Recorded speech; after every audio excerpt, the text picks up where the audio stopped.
है छंद। देखिए छंद है बहुत कम समय में और अच्छे तरीके थोड़ा समझने का प्रयास करिएगा। छंद है, छंद का मतलब अर्थ क्या होता है? बंधन। क्या होता है?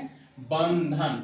इसका जो है उल्लेख किस में किया गया है? तो जो छंद का जो है उल्लेख जो है, छंद का उल्लेख किया गया है ऋग्वेद में। किसमें?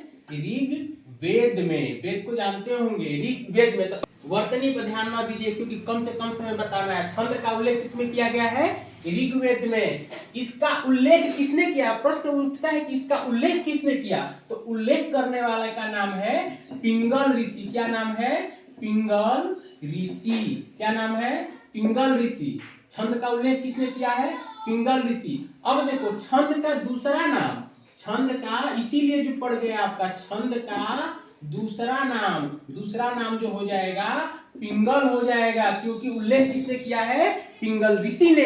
इसलिए उसका दूसरा नाम, छंद को दूसरे नाम से क्या जान सकते हैं? पिंगल। अब बात आती है कि इसके भेद कितने होते हैं, अंग कितने होते हैं। जैसे कि हमारे शरीर का अंग है, उसी प्रकार छंद का अंग कितना होता है। तो जो छंद के अंग होते हैं, ध्यान से समझिए, छंद के अंग, छंद का जो अंग होता है वो 7 होता है।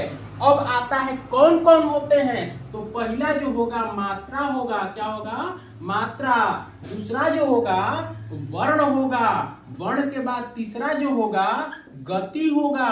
गति के बाद अगर हम बात करें चौथा का, तो गति यति। गति यति। अब यति का मतलब समझ लीजिए, यति का मतलब विराम होता है। जो विराम चिन्ह आता है ना, जो दोहे में लिखे होते हैं, दोहे छोटा में, तो वही उसी को कहते हैं यति। यति के बाद आपका जो पांचवा आता है, पांचवा जो क्या हो जाता है आपका,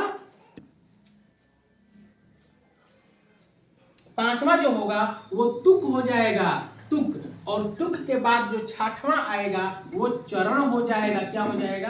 चरण। चरण के बाद जो सातवां आएगा वो सातवां जो हो जाएगा आपका गण हो जाएगा। क्या हो जाएगा?